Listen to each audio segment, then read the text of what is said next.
afterwards. So let's make a formal start, shall we? So it's just gone 12 o'clock. Hello and welcome, and especially to the new members of the group here today. So do introduce yourself in the comments, and we'll have a bit of a chat afterwards when we finish the sort of first bit of the recording. So this is week 5, so we're halfway to Christmas because it's a 10-week long program and week 5 already, so halfway there. And I thought I'd show you how my wreath has got on from last week. So I did end up gluing in my little white tipped leaves there and hanging on a little bit. A couple of leaves have fallen off, but that's just down to my bad workmanship. I need to get my glue gun out and hang those off again. And thank you to those of you who've been posting your own wreaths into the Facebook group. It's been really lovely to see them. So I have got a new peg rail in my kitchen. This is where I'm putting all my new makes and creates. I've got a little display area to put them in there. I shall tuck that away. And today it's all about making twiggy stars. We're going to be making a 5-pointed star, and you can make these out of anything you want. I have made this one out of long, well, medium length matchsticks, which I've burnt, so it's got little black tabs at the end. And then I've made another one out of kebab sticks. I'm also going to show you how to make them out of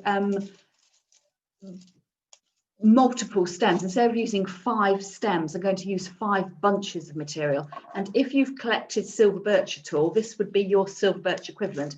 I'm probably not going to use my silver birch today because it's a bit long and it's a bit bushy. So I'm going to, in order for it to be clearer for you to see what I'm doing, I'm going to use my straight cones for doing that. And then I've also got some straighter twigs, just quickly counting there were 5, because you'll need 5 lots of whatever it is you're making with for each star. So these are bigger twigs. So I've gone from something I could perhaps put on the table as a table decoration with my napkins or hang from a Christmas tree to something that's going to be big enough that I could hang it on the wall or on my front door as an alternative Christmas door wreath. So if you want to follow along, we are, you will have already had the handout from class, and I will post the details for the next class along. Next time we're going to, when I send out the recording afterwards, I should have completed that sentence. Next time we're going to be making an advent calendar using folded paper again. So I have got another magazine, and this one actually has turned out really great. It's my Balsam Hill Christmas magazine, and I've been able to rip out these pages here, and every single page has got a Christmassy bit of glitz on. And what I'm going to be showing you next week is how to make little tiny envelopes that you could put chocolate coins in, or I'm thinking promises. You know, Christmas, you know, it's all about chocolate and gifts and whatever, but how about putting a promise in? So you could promise the opener of the envelope that you'll make them 2 cups of tea today, or you promise them a lie-in on the Saturday morning or something like that, instead of perhaps, you know, being all, you know, chocolate this and chocolate that. And if I lean round, it's over here, this is what the advent calendar is going to look like. I've hung it onto a coat hanger here, but you could hang it onto a stick. And I've only got 6 envelopes on there, but there will be the full 24, or perhaps you are a 25 kind of person. You'll have to let me know in the comments whether you like your advent calendars to have 24 or 25 openings. So that's probably enough about what we're going to do. So what I will do now is I will adjust my camera and then come across and we can get on with the making and creating. Now you should see a star on my table. Yes, good.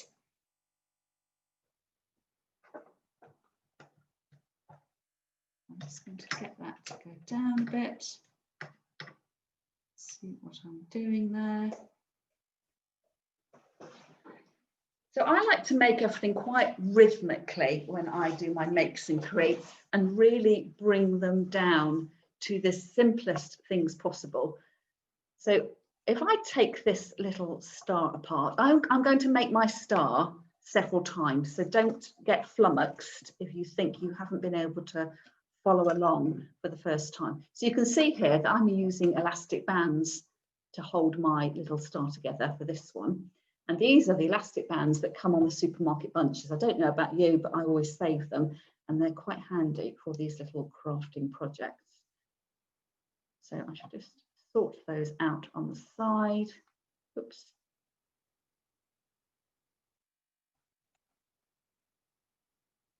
And let's get going. So I've got 5 sticks, and you need to think about your sticks individually. And don't think that you've got to make your star like this on the table first of all. We're going to do it in an even more simple way than that, just by taking 1 stick at a time. So I've got 1 stick here, stick number 1. I then hold up stick number 2 next to it, and I'm crossing them over slightly and then joining them together. So I'm using an elastic band for speed here. And I will show you later on how I will do this using my decorative binding wire. So I've got number 1, number 2. And at the end of number 2, oops, rolling around, I add in stick number 3 at the bottom here and crossing it slightly. And then I will tie it together. So I will need to lift this up so I can tie it. But I'm counting. All we're doing today is counting 1, 2, 3, 4, 5. So let's twist that. 1, 2, 3, and we add in the 4th stick here. Now on your 4th stick, you will need to thread it under your 2nd stick. If you keep going round and attaching the ends, you kind of end up with a spiral and your star won't lie flat. So it's 1, 2, 3, and when you come to your 4th, it slides underneath your 2nd stick. And it doesn't matter if you forget to do that bit, because you could always add in some extra fixings. But it's quite good. 1, 2, 3, 4, and number 4 goes under number 2. And then number 5 fixes onto number 4 and then back to the beginning again. And that is your basic star. So I will finish off there and then bring it back. And it kind of sorts itself out and sits really nicely. So if you have got elastic bands to hand, it might be helpful. Or I would say that if you're tying with string or you're binding wire, you might want to do a sort of loose tie first of all, because you will need a little bit of play, a little bit of movement on there. And there you have your 5-pointed star. So I've just attached number 1, number 2, number 3, number 4. Number 4 goes under number 2 and then back to 5 at the beginning again. So that is how easy it is. But let's make it again so you really can appreciate what's going on. So I'm going to move that one out of the way and come and make my real one, my bigger one, my more impactful star, doing the same thing. Now what I'm going to do here is I've got this bind wire, and I've just discovered this online, and I did put a link to it in the group. It's in red, and I thought it was really festive. Normally I've seen this before, and it's been in green and a browny colour as well. I thought this looked really, really great. So you can either keep it on the reel or cut yourself some lengths. I think for ease, I'm probably going to cut 30 centimetres worth. I'm going to cut 5 lengths of that. 4 and 5. And then just trying to not get everything in a muddle, but working rhythmically. So stick number 1, offer up stick number 2. And this is where the bind wire is really handy, is that you don't, unlike with string where you'd have to keep it, you know, taut and have an extra thumb to hold steady, you can just wrap. So what I'm doing here is leaving myself a little bit of a tail. It's probably about 10 centimetres there.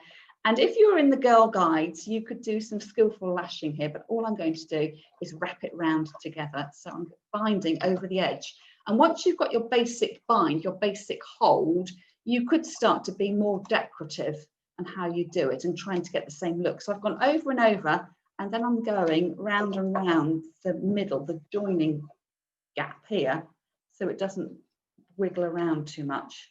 And then when I've run out of string or think it's firm enough, I need to twist it off to tie. Maybe a tiny bit loose to begin with, but we can come back and fix that.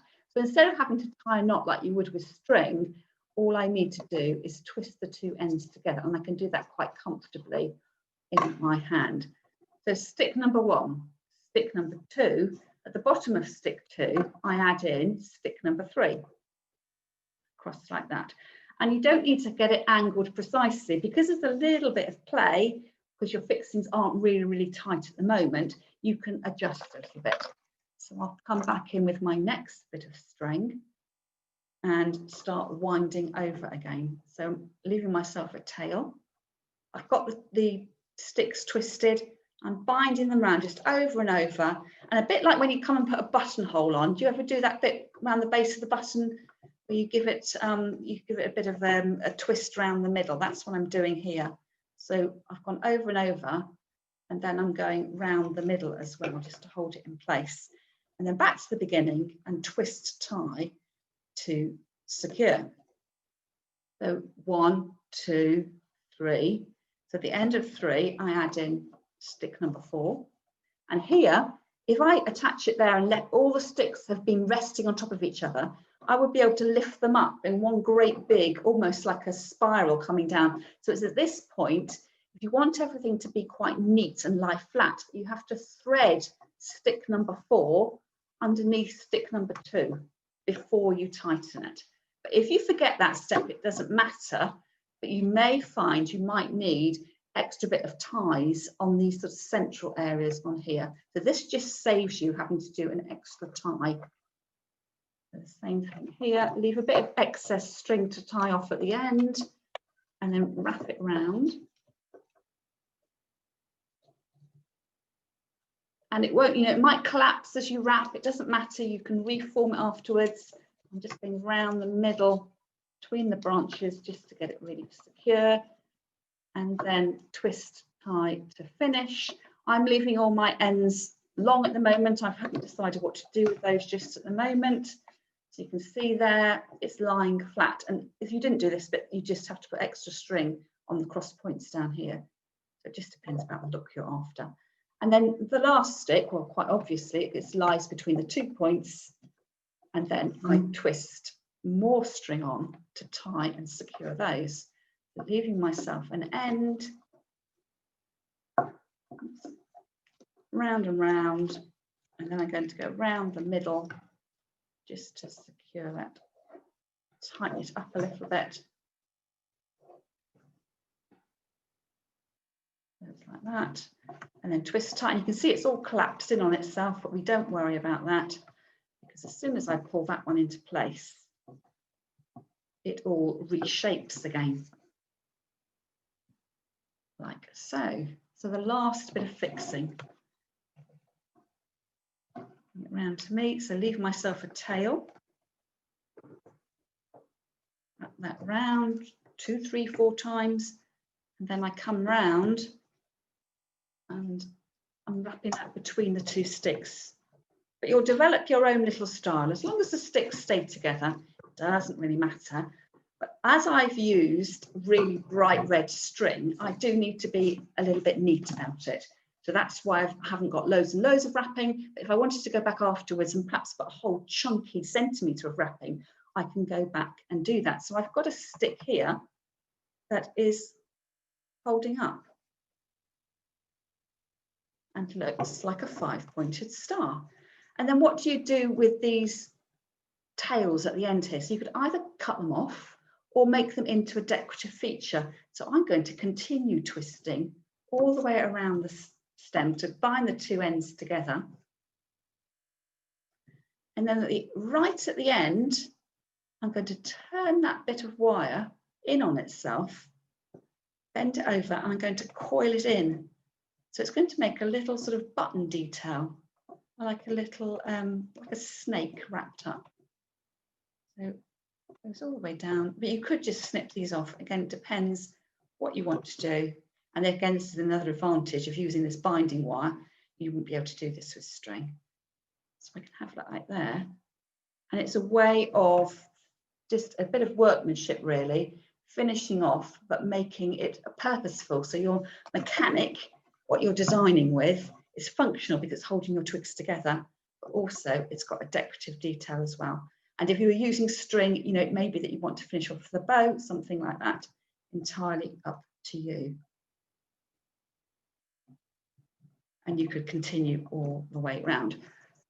So you could leave that as is, or you could start to decorate it. So before I go on to the bunched star, I'm just going to show you what you could do. So I've got my hot glue gun that's been heating up. Just checking it is hot. And then it's the mix of greens that's your choice. So nearer Christmas time, you may be using your Christmas tree trimmings. I've been using these bits of artificial greenery, and you could, you know, the merest thing, just a sprig of green at the top might be all that you want.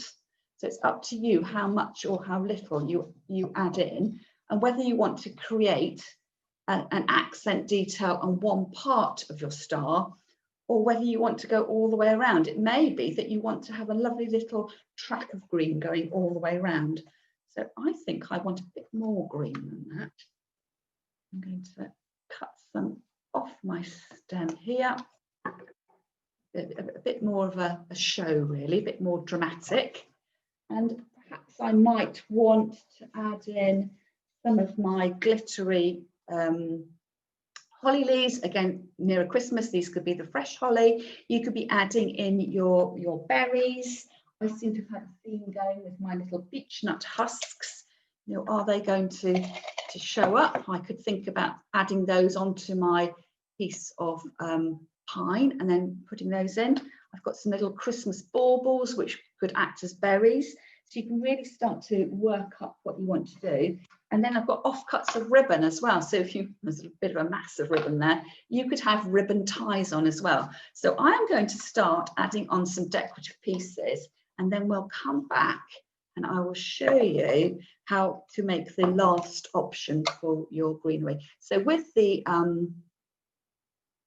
beech nut husks, I'm putting the glue along the side of the husk and on the stem, so that when I add it into my greenery, it's that point of contact. I'm sliding it on. So don't sort of fall into the trap of thinking you have to glue everything on its bottom. Quite often it needs to be glued on its side so it sits in the right place. So think about where that point of contact is going to be before you get too carried away. So I'm trying to make it look, I know, a little bit more natural, and the glue will stick really quickly, but you may need to hold it for a couple of seconds, and you will, before you've sort of put your star in pride of place, you'll need to pull off all the trails of hot glue, because you do get sort of spidery trails. So you may see me sort of pulling imaginary threads that I can see, but perhaps you can't see quite as well.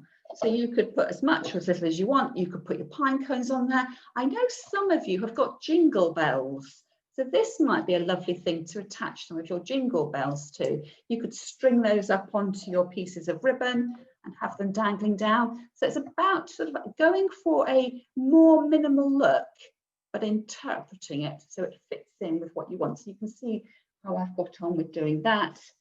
And then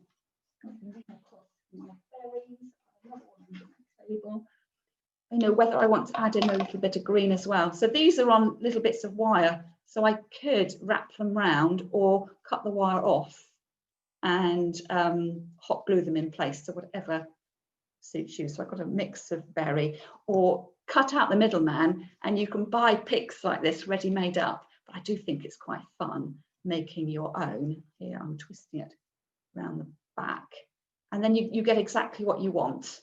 But you could find it's going to end up like something. It does look like a pick that you can buy online or at your local craft shop when our shops open back up again. So I'm going for a 3 there, just because 3 is pleasing in our flat flower arranging or floristry lives. We like odd numbers rather than having pairs, but it's entirely up to you what you decide to do. And then I'm not going to glue it on there because I've done my decorative finish on those ones. I'm going to glue it up here. So I'm going to cut off these ends here. That's going to be hidden.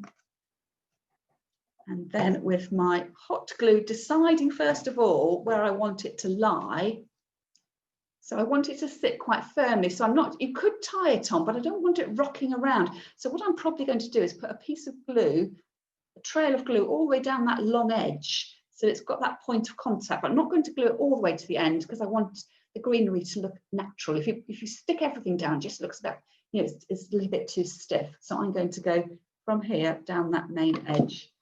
So a nice trail of glue going down up to that top end, turning it over, and before it dries, holding it in place.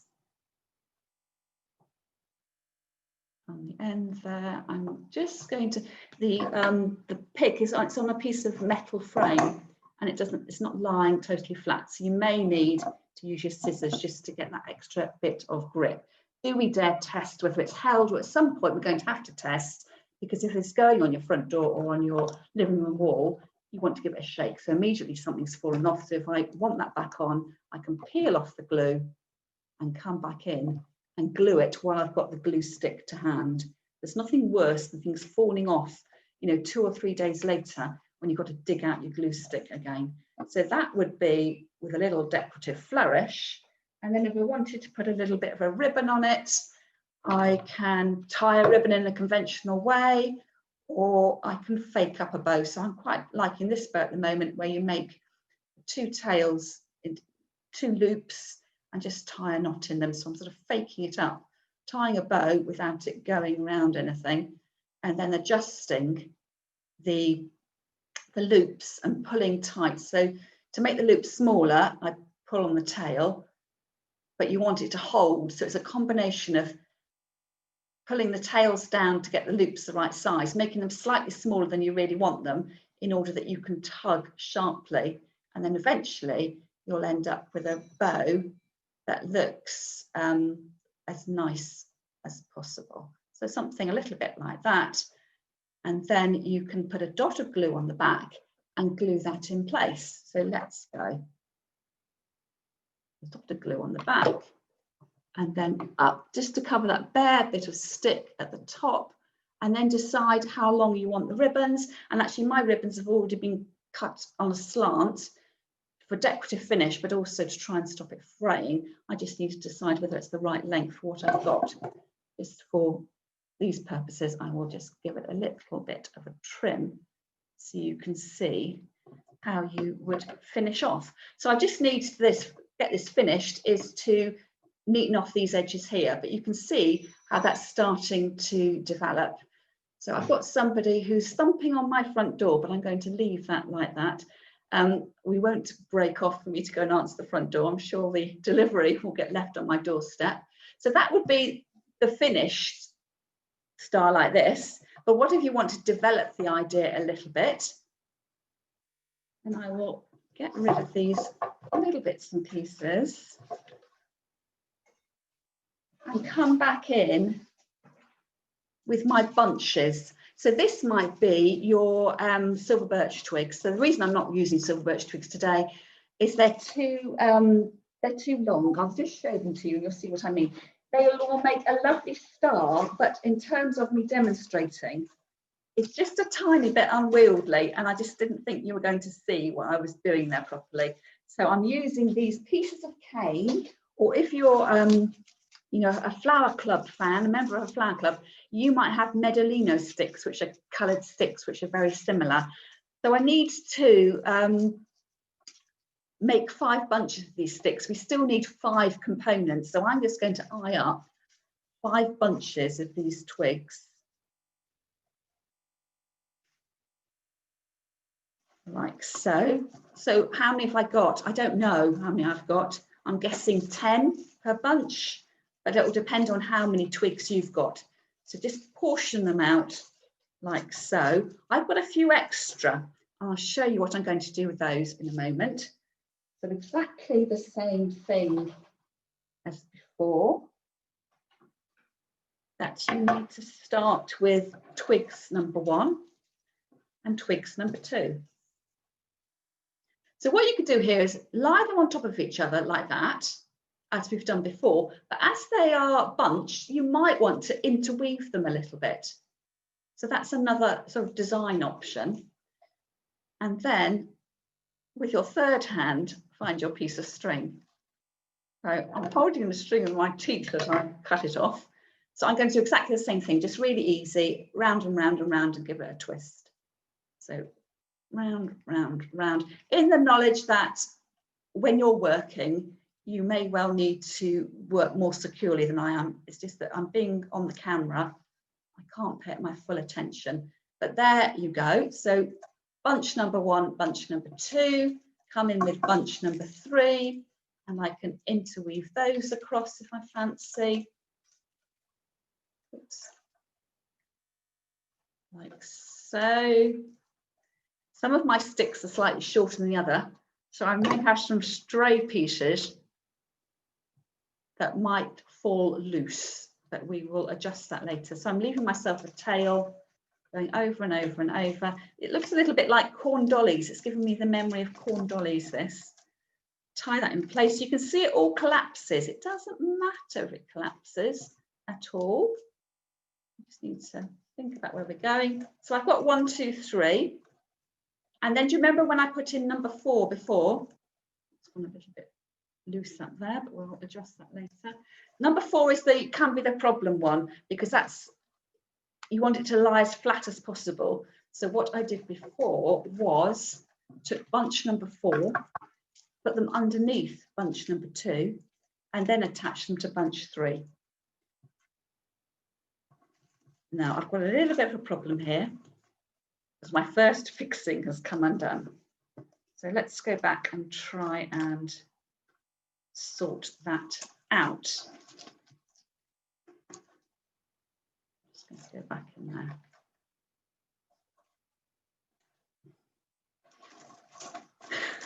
I'm getting in a muddle. Let's start again.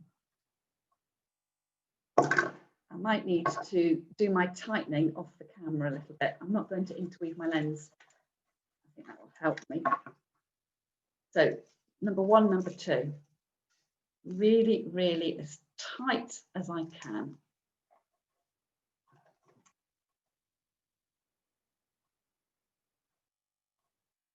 Okay, number 1 and number 2. Next bundle. Number 3. Across the bottom. More string. Hold firm. And bundle together.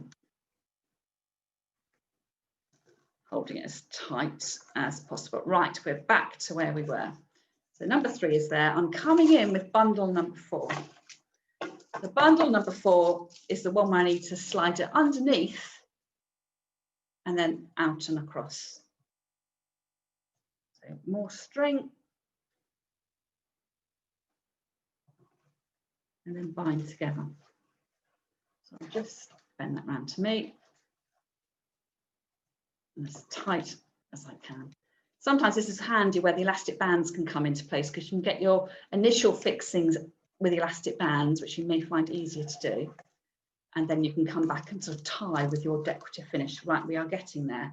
So the last bundle, number 5, piece of string at the ready. So attaching that to number 4.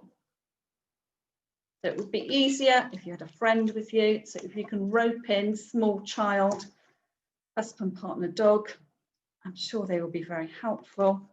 And then the last placement here. Now I'm going to show you a bit of an adaptation on this. Because we've got all these interwoven sticks, you might want to make a little bit of a feature with them. So let me tie this off and then show you how you could start to fill in the middle of the star if you wanted to. So I've left my ends long. I'll come back and sort those out later. So you can see how it does build up. It's just a tiny bit tricky because you've got lots of branches in your hand, but not impossible to do. And certainly not if you're just working on your own, on your table, without trying to film yourself at the same time. So I've got some more sticks that are left. And perhaps you might want to think about weaving these. I'm not weaving them in properly. I'm positioning through the bunch of the canes. And you could start to fill in a little bit. Oops, that's started off with a really thick one there. So you could give yourself more of a structure, and you might decide that this star is worthy going on top of your Christmas tree. So I'm going to weave loosely and then trim off the ends later on. So having started with a really thick stem, I'm now on quite a thin one, and that might buckle, but we'll see how we get on. So a little bit, just roughly going through, cut out the excess,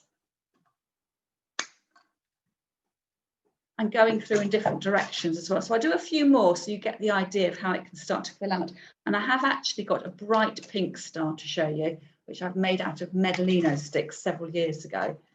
So I've developed the idea a bit further, so you can see that it just takes a little bit of time if you want it to. And because the twigs are all there, they should hold, but if you're nervous about them not holding, you could always tie them in with a bit of string. So you can see I'm starting to get a lattice work effect here. And you just need to trim these bits off which are sticking out. And if you work that idea a little bit more, you could end up with something like that. So it's made exactly the same way, but with the Medalino sticks pushing through like that. And again, just depends on the look that you're after, whether it's something that suit. I would say this is too delicate probably for your front door, but look quite nice hanging up on a wall. And then you would continue on. So I think probably at that stage, I'm going to be working some more on this when we carry on working and chatting and developing the ideas a bit more with my my original stick here. And if I've got a bit of play there, it's a bit wobbly perhaps, I might decide to go back in and attach some extra ties here. So it's not a competition. If you can't get your star to be sturdy with only tying the edges, tie them in the middle. You need to be absolutely happy and confident that this is the best piece you can do. So it's, if you think you need 10 ties to tie yours together, go ahead and go with the 10. And I think probably the tiny one worked really well with only the ties at the end, but you'll find that the bigger you go, you may need a bit more structural support. So what I am going to do now is I will put the spotlight back on me. So I'm hoping it's me that you can see now. So before I take you off mute, so you can ask the questions direct to me, I would just remind you that after the end of class, I will be sending the video out to you. So if you need to go, you can always watch the video and re-watch it, at your pleasure and leisure, and perhaps replaying just to make sure you get the technique right. What I'll probably do when I send out the email today is I might do that, the 1, 2, 3, 4, 5. I will lay that out in the sticks so you've got a ready reckoner that you can go back to. So having said that, I will also basically for the purpose of the recording, I will remind you about class next week. So if you haven't already booked one for class next week and you fancy making the advent calendar with a little bit of origami twist to it, I will send you those details as well. So on that note, I am going to take myself off Spotlight video. I will invite you all to unmute yourselves, and then we can have any live questions you want me to answer, we can talk about those. And this is the moment for you to get your materials out, spread them out on your table and see how you can adapt and change the ideas that I've shown you and make your Twiggy star a really personal work of art.